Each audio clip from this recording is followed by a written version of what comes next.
like to call to order the Village of Ashwaubenon Park and Rec Board for Tuesday, March 17th, 2026. Roll call, please. Chris Serbo. Here.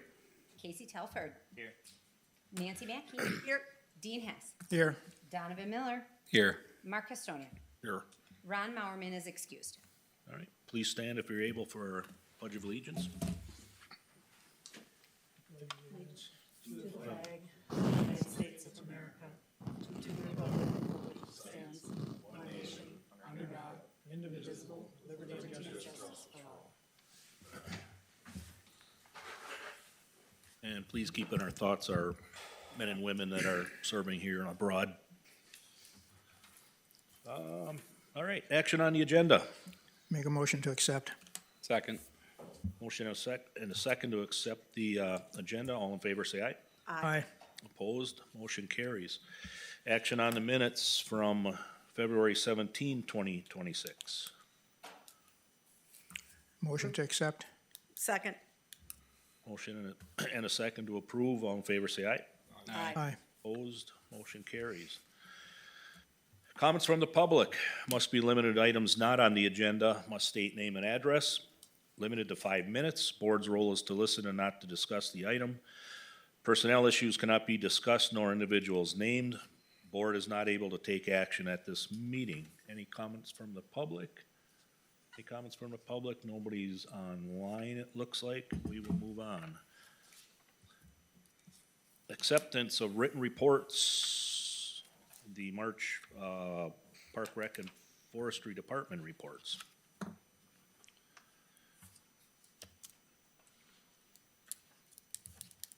Anybody have anything for Rex? Move to accept. Second. We have a motion to accept and a second to accept. All in favor, say aye. Aye. Opposed? Motion carries. Items for discussion and possible action. Consider, discuss, act on the 2025 Ashwaubenon Community Pool Report. Rex. All right, we're gonna call up Melody Scotto. She's our aquatic supervisor, and Mel will talk about all the fun goings on and how the season, or how the year 2025 went at our pool. Mel. Hello. So I have my yearly pool report for you guys. If you have it in the agenda, so I'm just here to kind of talk a little bit about the pool, and if you have any questions, feel free to jump in and just ask. So,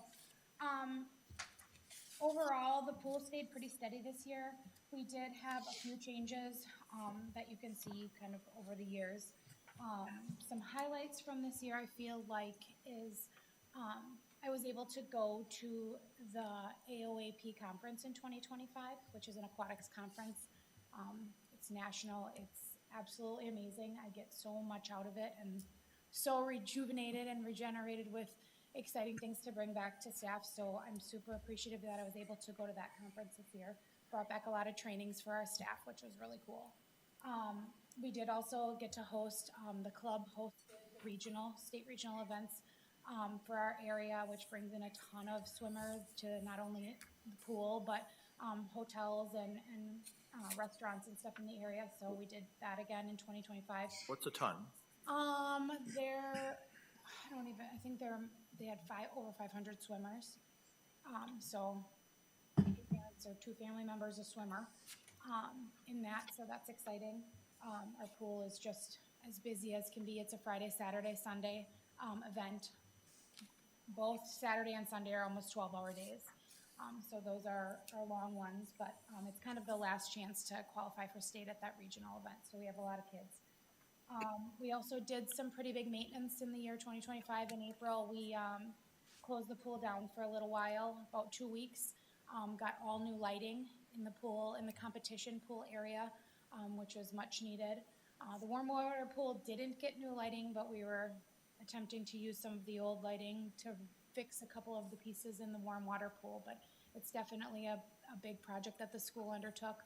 We did a bunch of tile work as well. I think just with the shifting of the building and the use of things, some of the tiles were getting damaged, and so we had H.J. Martin come in and replace all the tiles so the deck looks beautiful.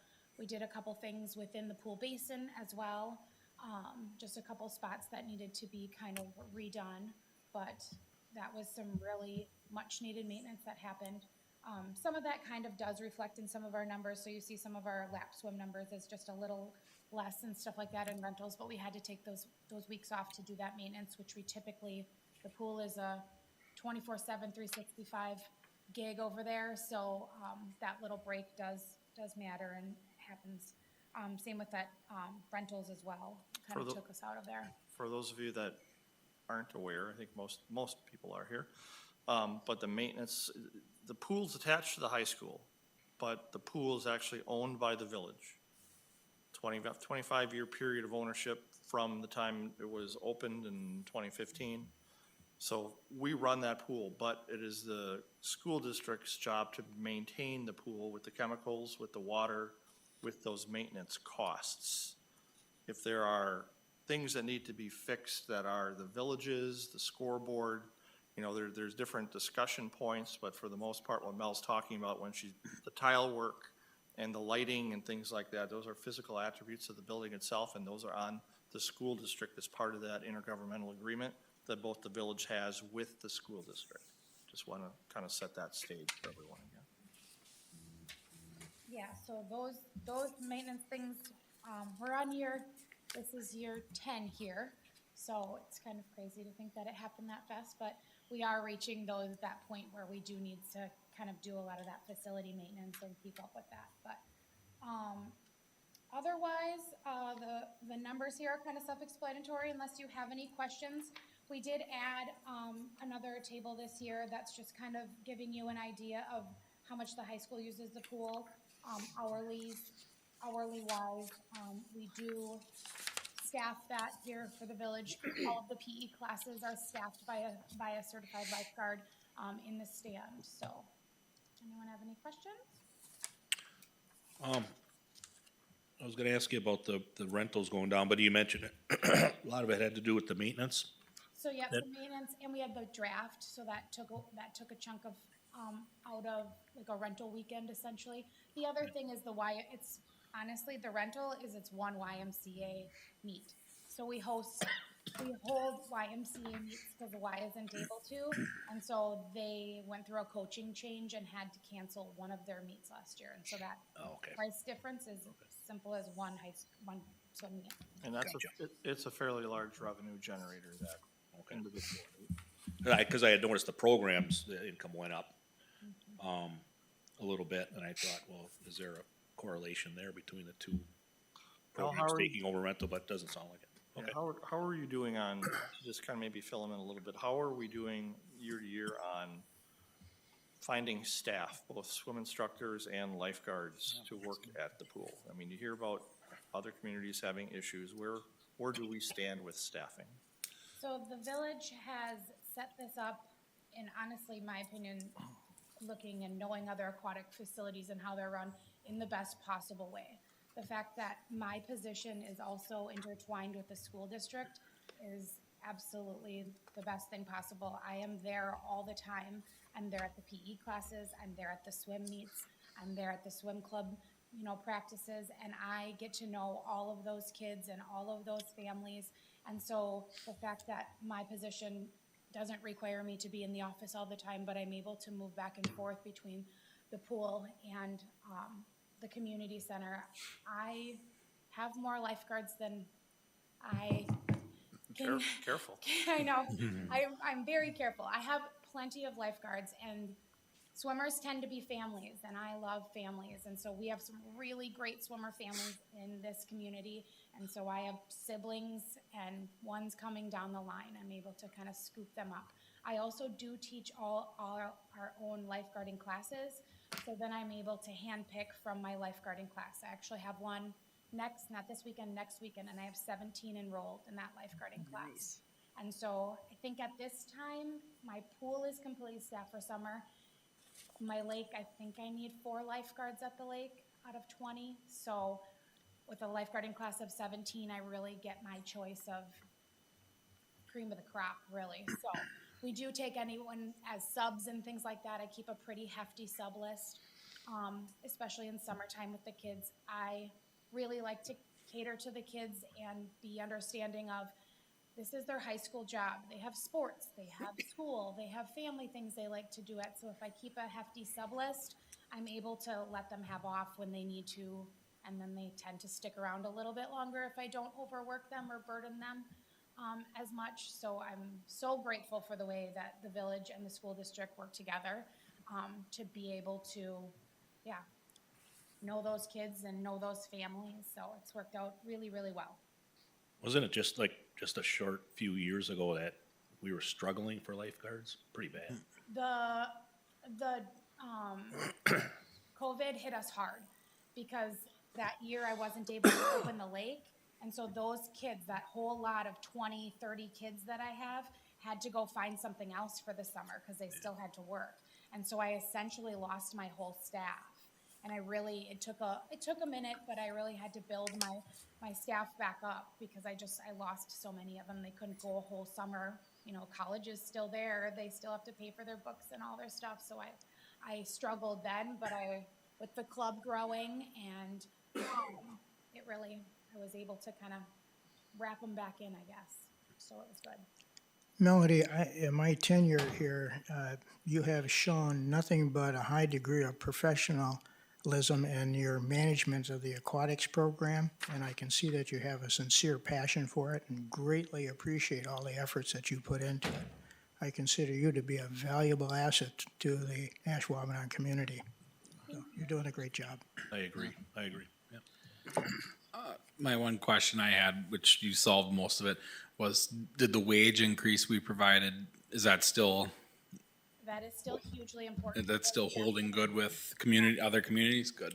We are very competitive with other communities. And so I hope that with the ability to flex their schedule as much as they need, and I kind of cater to them to be in those sports and the band and their band camp, they miss a whole week of work in the summer, but they still got their job, being able to supplement and then being competitive wage-wise with local lifeguards, we definitely are able to hold staff and actually have a lot of returning staff college-wise, which I don't usually get.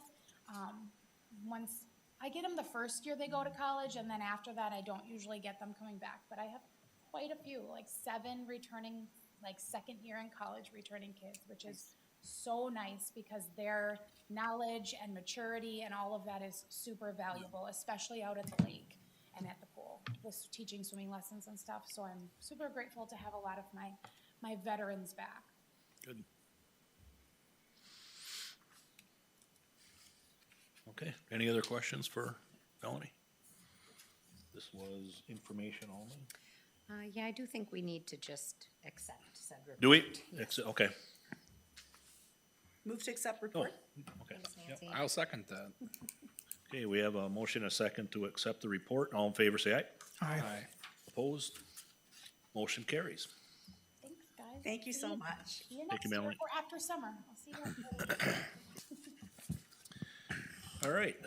B, consider, discuss, act on the Canterbury Park Playground voting results and recommendation to the village board. Rex.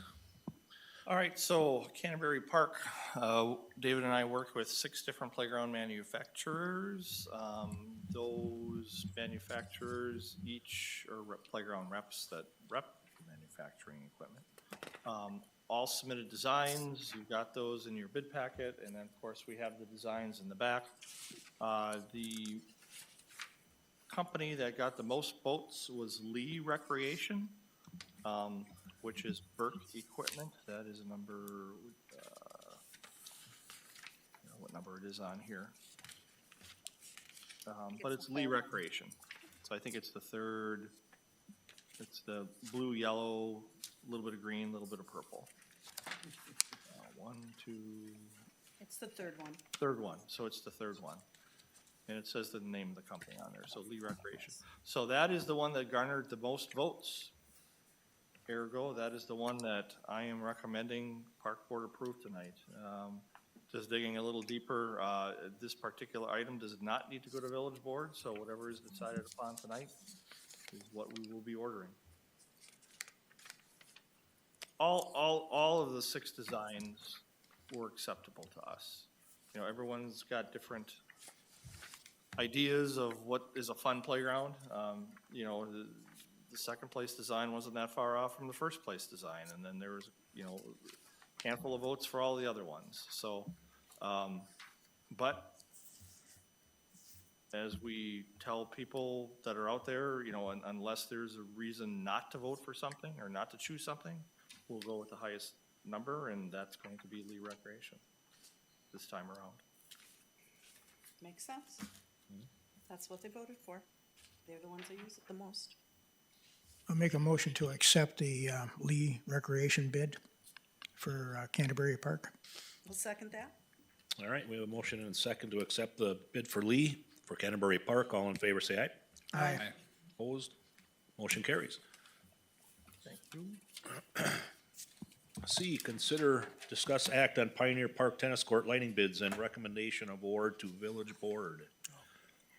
Rex. All right, Pioneer Park Tennis Courts. A little bit of background about that. We used to have 2 banks of 7 tennis courts. One's at, and we've got some other ones too. We've got some at Canterbury. We've got 2 over at Smith Park.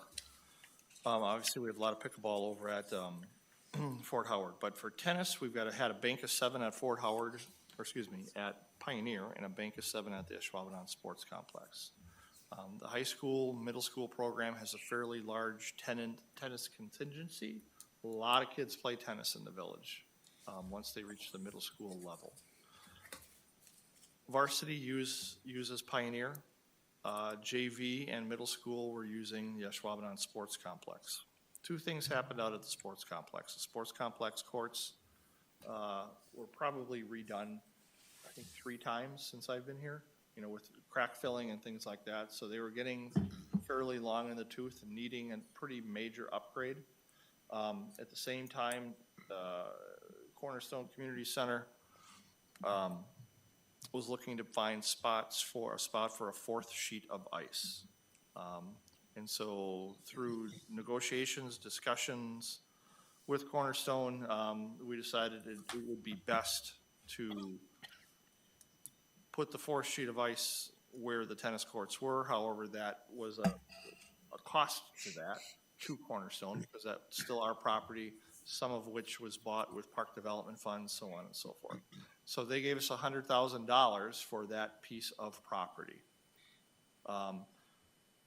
with the understanding that we're going to use that to upgrade then Pioneer Park, put lights on there, so then you'd be able to use those courts longer into the evening, especially in the spring and the fall, by lighting them. That way, the varsity, middle school, and JV would still all be able to go on Pioneer. They'd have to have some scheduling, more scheduling done, but everyone would be able to use it.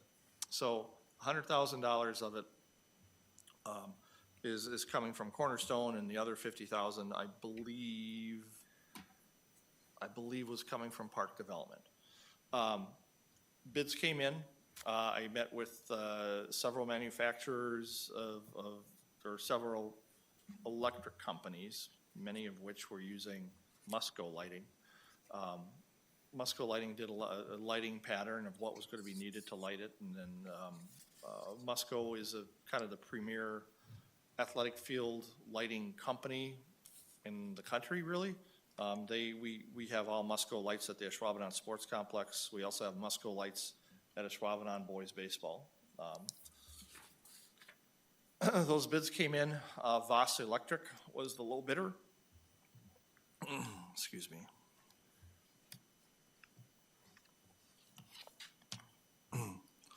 Low bid, they added on tax, so we backed the tax off. Low bid was $161,596, and what they were going to do, we currently have 4 poles right now, so there's like partially lit at Pioneer. And so the bid specs were put together to reuse those poles to relight the courts, and then other poles would be added in to meet the bidding, the lighting standards per se.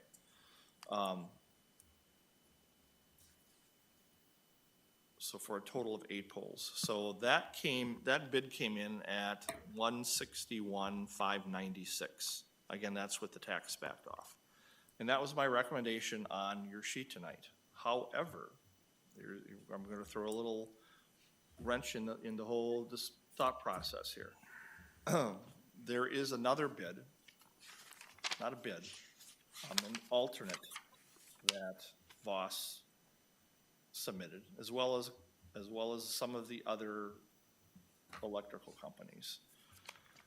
Because we're reusing old poles, and need to light it to now certain high school lighting standards, we need more lights up there. We're gonna be using LED lights. It's going to be heavier. One of the poles is not going to be able to be used, so they would be reusing 3 poles and then putting in an additional 5 poles for a total of 8 poles. Okay, got me following so far?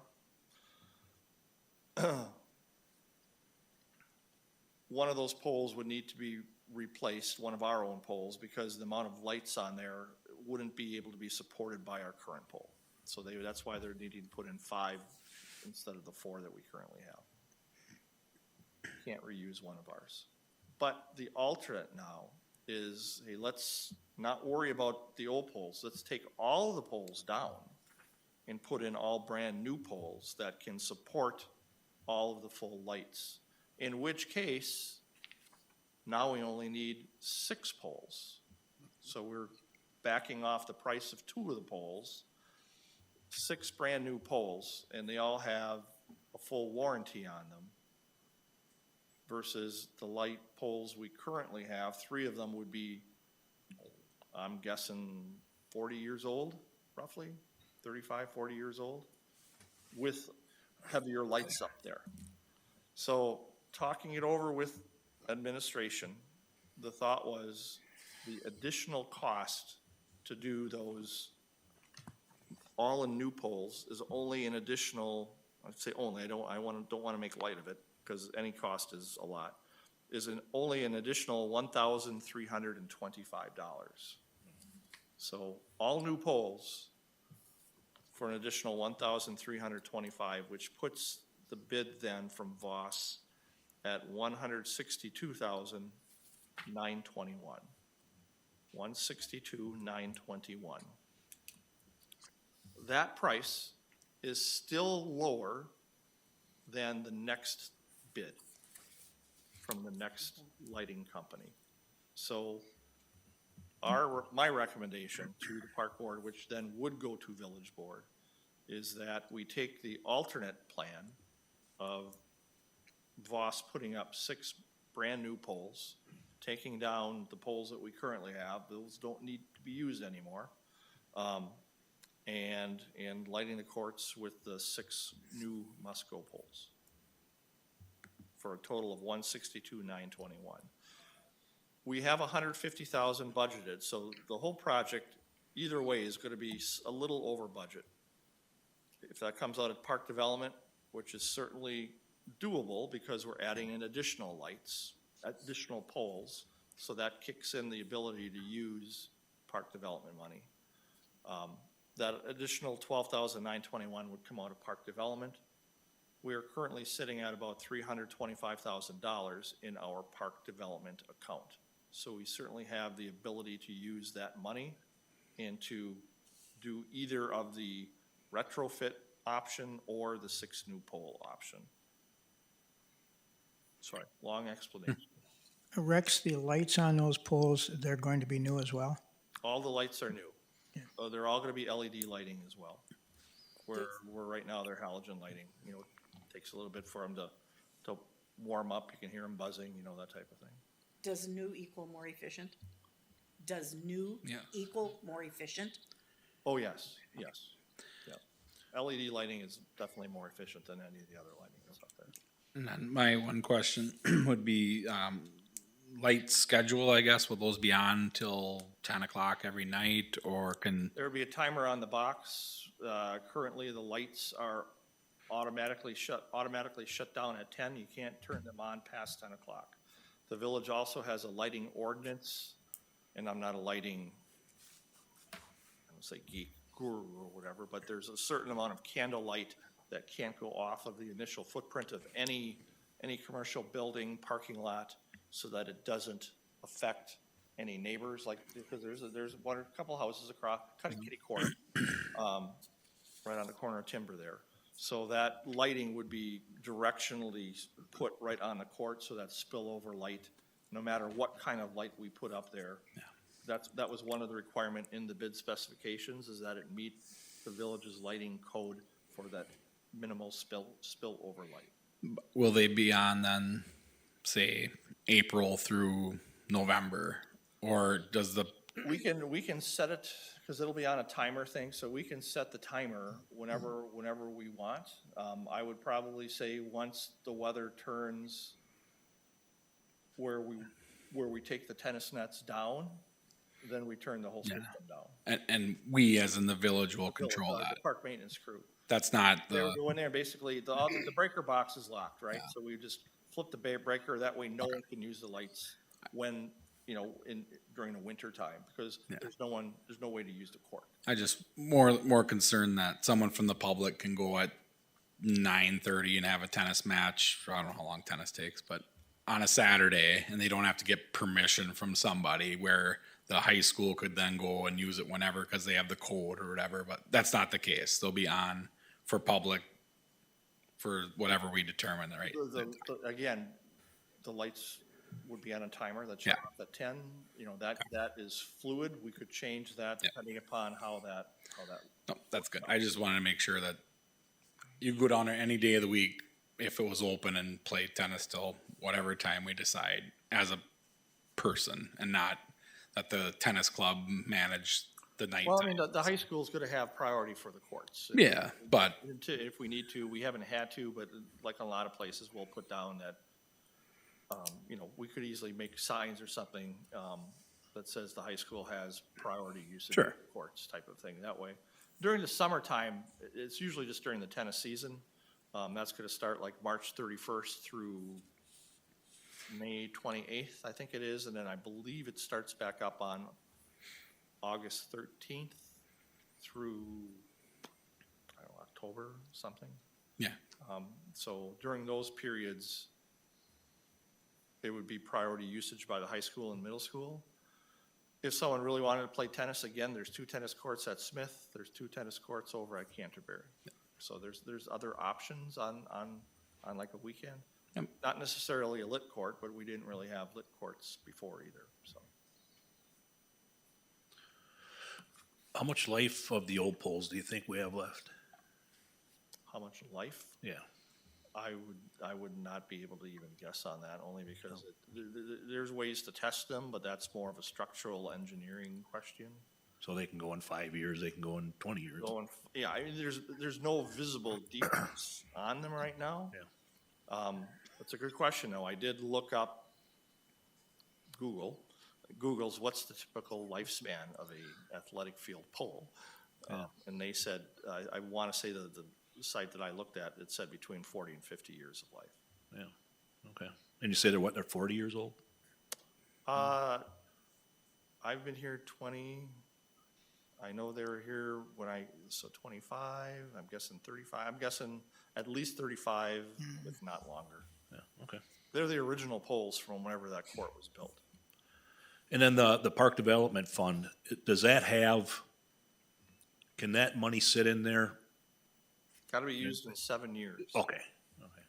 From the time certain dollar amounts go in there, you've got 7 years to use it. Okay. And there's still plenty of projects out there. I mean, a couple of them, and I don't know if it's in this agenda item or another one. I mean, there's potentially a new park in the southwest quadrant, but that wouldn't happen until new building takes place out there, way out past the Highland Ridge area. There's always trail additions that could potentially happen. We'll talk about this in April or May, but our next playground project is not going to be a normal neighborhood park. It's going to be Ashwaubomay, not the ship. The ship will stay, but it's the other stuff that's in there. Some of the structures we're going to need to replace those, and with that being our flagship park, we're looking at having more of a WOW playground, and so that's something I want to show you some different designs that area communities have. Even just go over to the pier and take a look at Voyager Park, see what they have. You'll kind of get an idea of what we're looking for. So let's just say this is gonna be I don't wanna make this sound like a college course or anything like that, for park development money. Say you've got current playground equipment that's worth $100,000. You have to use your regular village funds for the value of the current equipment. You can't use park development. But if you want to build a $250,000 playground, and the current stuff is worth about $100,000, you can use $150,000 of park development because you're increasing the size of your playground to meet the needs of the new residents and new business crowd that has moved into your community. So there's that opportunity to upgrade Ashwaubomay to that WOW playground using a good portion of park development funding in addition to some general funding. But that's later on. Yeah.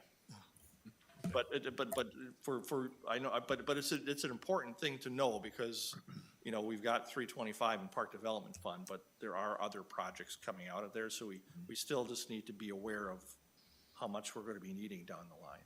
Can that money be used, if it's coming from, the money is coming from one area, can that be used anywhere in the village, or does it have to stay kind of in that area? The goal, Chris, is always to use park development funding if you can in the area that it came from, because that's the developer, you know, let's just take the apartments that are going right up here on the corner of Cormier and Holmgren Way.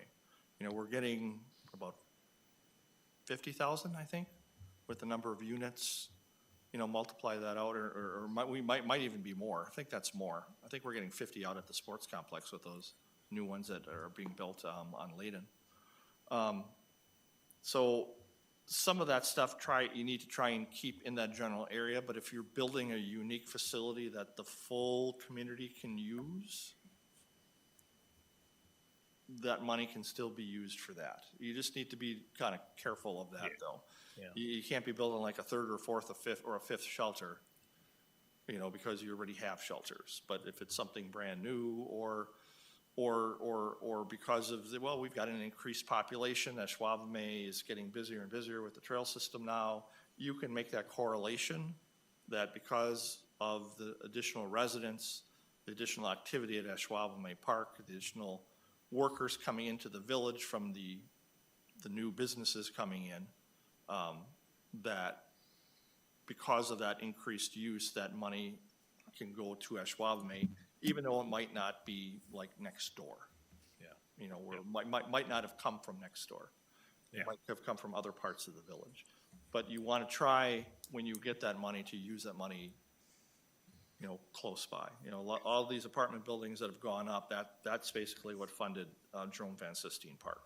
Mm-hmm. You know, because all these apartment complexes, when they have their kids, that's where they're going to go. So, you know, that is a real good example of using that homegrown specific area money. Okay. But Rex, in another aspect, though, if you wound up getting $50,000 in park development money from the ice center being built, and you had to give up the lighted tennis courts there, now you're using the substitute for that at Pioneer, I would think that $1,300 increase, or increase over the previous bid, would be acceptable. So I'm sorry, what are you asking me, Dean?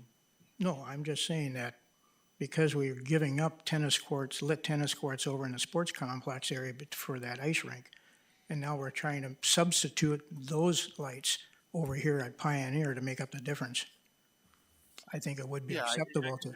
Again, pretty much an argument can be made. You've got extra people being moving in all over the village with additional housing starts. So, you know, using park development money at Pioneer is certainly, I think, an acceptable. I don't think the whole project can be funded, you know, through it, and it's not going to be. That the $100,000 is being funded by Cornerstone, Right. But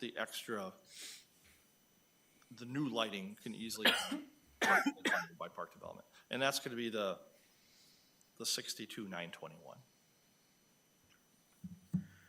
I'd like to make a motion to accept the bid for Voss Electric in the amount of $162, $162,921 to replace the poles at the Pioneer Tennis Courts with new ones and new lighting. And also that the difference from the original bid be picked up by the Park Development Fund. Second. Okay, we have a motion and a second. Everybody understand? We're going with all new polls then on this, right? Correct? All new polls. No new polls. Okay. That was the motion. Okay, we have a motion and a second. All in favor, say aye. Aye. Opposed? Motion carries. Thank you. All right, D. Consider, discuss, act on the re-roofing of Ashwaubenon Lake facilities bids and recommendation for award to the village board. Rex. Sorry, I gotta get my stuff more organized here. All right, roofing projects.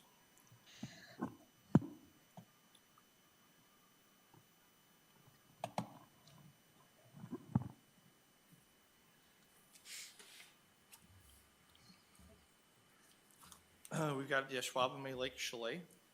We have the Ashwaubomay Lake Concession Building, and we have the Ashwaubomay Lake Picnic Shelter. All those roofs were put on roughly, we're guessing the same time.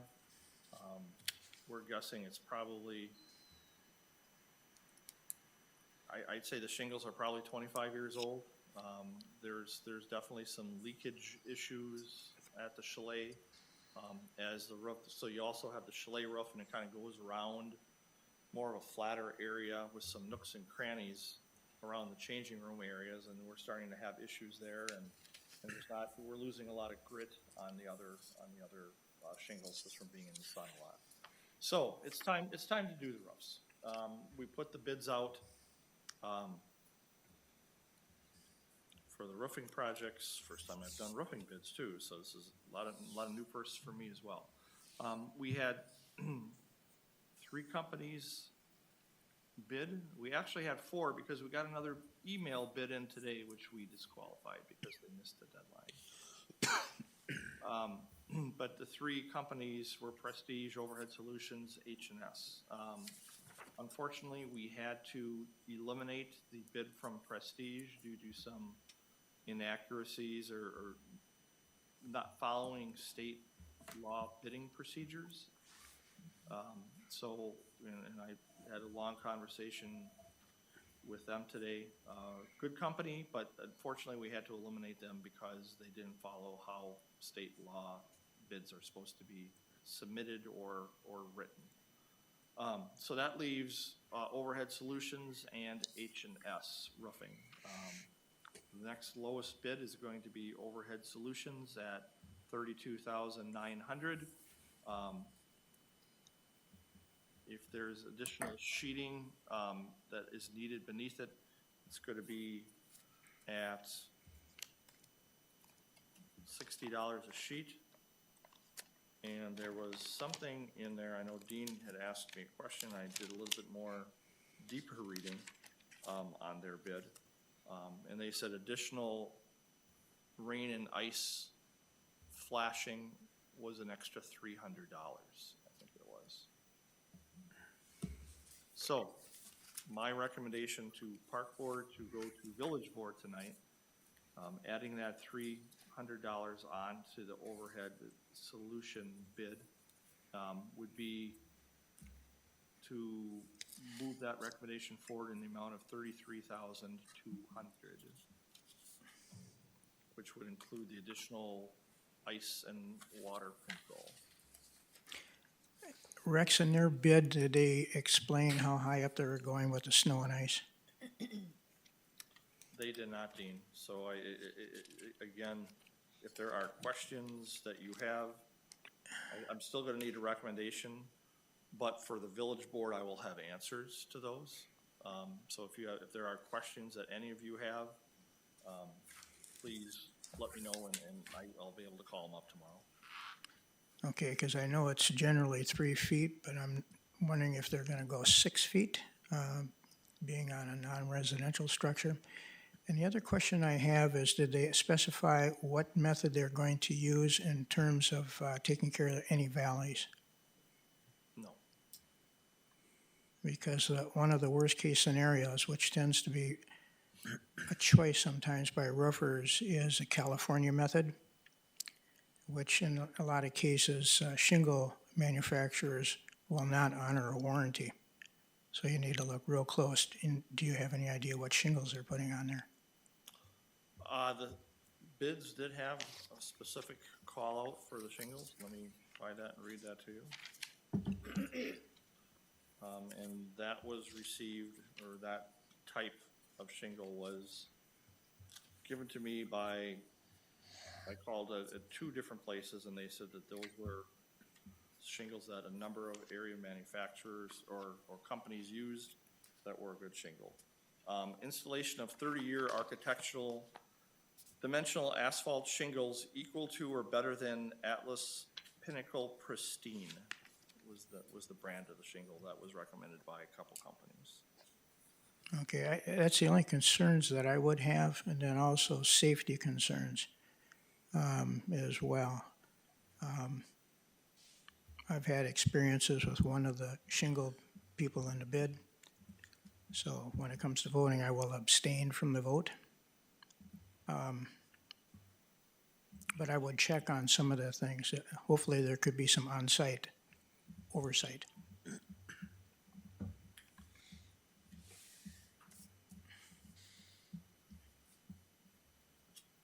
We have our building inspectors, so I can certainly, when it's time to have the roof put on, we'll know ahead of time, and so I can talk with either of our 2 building inspectors that I'm sure, as long as they know a little bit ahead of time, ask them to go out and, take a look at it and make sure it's being done properly. I'm not a roofing guy, so I wouldn't be able to say, yeah, it's being done right or wrong. So I'd have to rely on our own on our building inspection staff, who have a lot more experience with that than I do.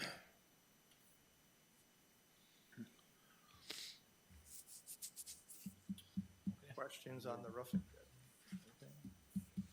I guess my only one comment too on this would be, like, especially in the sand area, if it's resonated to them on the backside, like tarp it so that any debris really gets collected, because those nails can live in that sand for a very long time and pop up when you least expect it. So So That'd be the- part of the bid also is that if the work's not done, there's an end by date in May when we start filling the lake. Like, work would either need to be done by then or would not be able to start Till until after the lake closes for the season, so that there wouldn't be the chance, certainly, of anything happening, any work going on when the public is using the building. But you're right, if it's done prior to the opening of the lake, and it's in here, the specs are in here, I'm happy to show them to you after the meeting. It does say that, it's imperative that any materials, nails, et cetera, need to be removed from site. the best crew will miss one. The top of the line crew will miss one, and that's the one your lawnmower finds 6 months later. But I would hate for it to be some little kid's foot, but you can't stress it enough, and it's impossible to get everything, but just that it's stressed, or monitored, or Fair enough, yeah.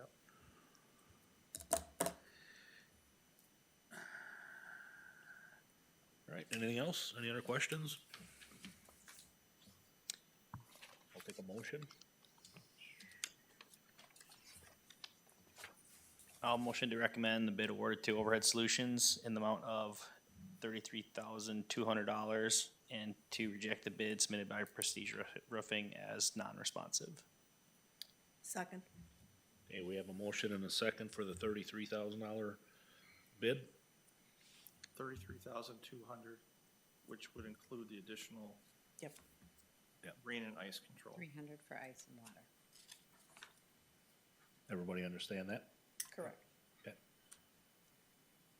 Everybody in favor, say aye. Aye. Opposed? Abstain. And one abstain. All right, motion carries. Let's see, E, consider, discuss, act on request to use additional park development funding for outdoor amenity purchase. So again, I believe you handed out these packets then, right, Kelly? Yep, I sure did. Everybody should have one. So there's a lot of stuff going on here. This is outdoor amenity purchases. We've got Waterford Park that we put a good sized slab on 2 years ago, but did not have the money at that time to put the furniture on it. So that's one project, and then with the new trail, we have 2 viewing areas. One viewing area is immediately north of the lake, and the second viewing area is on the northeast corner of the park, what I call the point, basically, and that's the one that kind of looks like a fan almost. And so you have pictures there. You've got different furniture type designs. I will say this, because I think this happens every time I ask for furniture or garbage cans or anything like that. They have to be commercial. They can't be the stuff that you put in your backyard. You can't be the stuff that you typically buy, at Home Depot or Menards or anything like that. Nothing wrong with that stuff for your backyard, but this is stuff that unfortunately sometimes people literally try to break and move off its hinges type of a thing. So this is all heavy duty stuff. Garbage cans are also expensive more than normal because we've been trying to work on getting the type that have the door in them.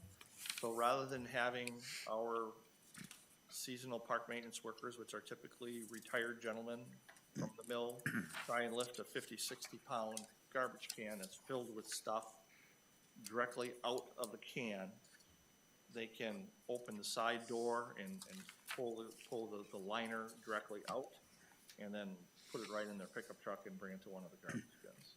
So very similar. These are the same brand of cans that we have at Clipstein Park in the summer concert area, as well as underneath the alcove at in the front of the community center. The north.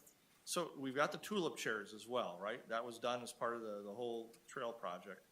The northeast point, if you take a look at the chairs in your packet, you've got it looks like a couple of teal colored chairs with a gray backing. We're actually going to make those orange to make it, we're gonna do village colors basically. So we wanna kind of go along with that more vibrant theme in that area. Kind of, with the orange colored chairs and the gray recycled plastic slats, which will kind of go along with the different colors we have for our tulip chairs. Thought it'd be kind of fun. It's kind of fun about planning this stuff out. And then the 2 picnic tables are just standard picnic tables. One's handicapped, one's not. Those type of tables, I believe they are the same type of tables we have at indoors right now at Pioneer Park, and they're built like a tank. Nothing, those will be in use long after I'm not here anymore. So, what I'm asking for dollar-wise is on the second to the last page. David figured out costing-wise, it was going to be $50,219 to fully furnish all the viewing areas, 2 viewing areas, and Waterford. There's some additional shipping that wasn't on point, so we are looking at $53,000 total is what our guess is it will be for shipping, with the shipping. Again, this is all park development. The original 25 was coming out of park development, so I'm asking for an additional 28 to finish out the purchasing. What's going to be unique about Waterford is we're trying something new. This is a part of our, I guess, drive towards, if you are familiar with our CORP plan, our comprehensive outdoor rec plan, I talk about the gathering areas in the park. Rather than just have a bench where everyone looks in the same direction, it's actually like an L-shaped bench. Someone's finally making them, where people can actually sit and talk and look at each other, not necessarily being at a picnic table, but at a bench, in a bench type setting. So some unique stuff we're hoping, and that's where I'm at. So this would be recommended to village board for final approval to use the park development money. So, again, looking for an additional 28 to go with the current 25 to furnish it. I will say this, there's still 3 or 4 5x10 slabs along the trail that I don't plan on filling out with furniture yet. I think as more people realize we have this trail and more people use it, that those will be good opportunities for donation benches like we have in our parks. I think people will be excited to be able to buy a bench where people will be able to sit and look over the Fox River with all the boats and the pelicans and the fish and everything else that's going on. So I'm leaving those open and betting on the fact that those will fill up in short order with donation benches.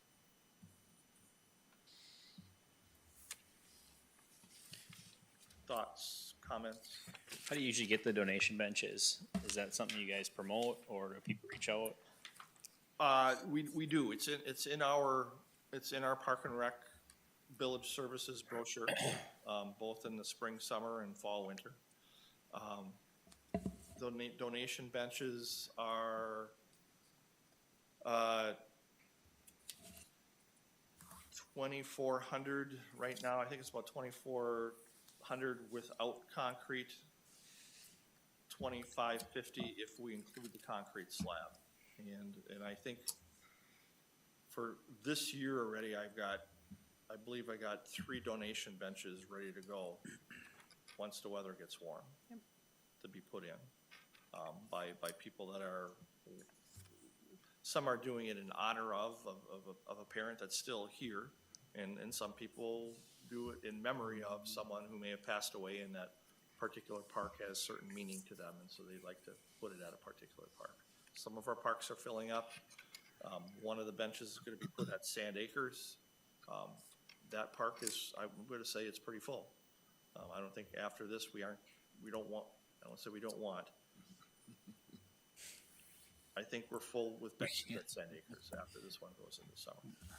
But it's a program that we've got. There's like a brochure that we have, Casey, and it kind of goes along with our memorial tree program or tree donation program. So depending upon what funding maybe a family or an individual has, some people buy trees to plant in honor of someone, of which we have a memorial plaque actually right out here in the hallway. And we've planted dozens of memorial trees. And then the bench program, I'd probably say, if I had to do a educated guess right now, I'm probably saying we're around 15, maybe 20 memorial benches around the village currently.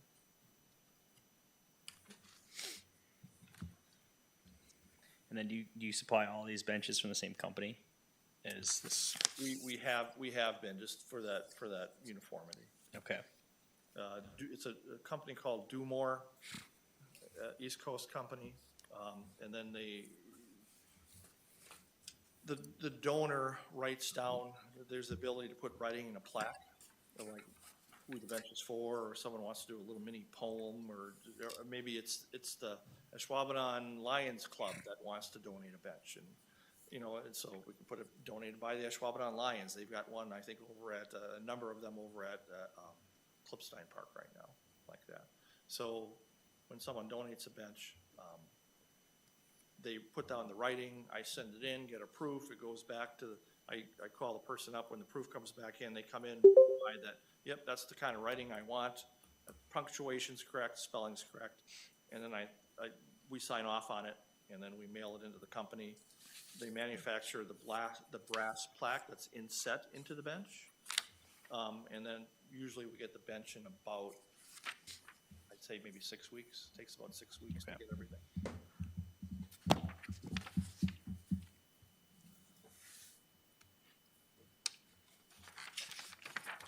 Okay, anything else?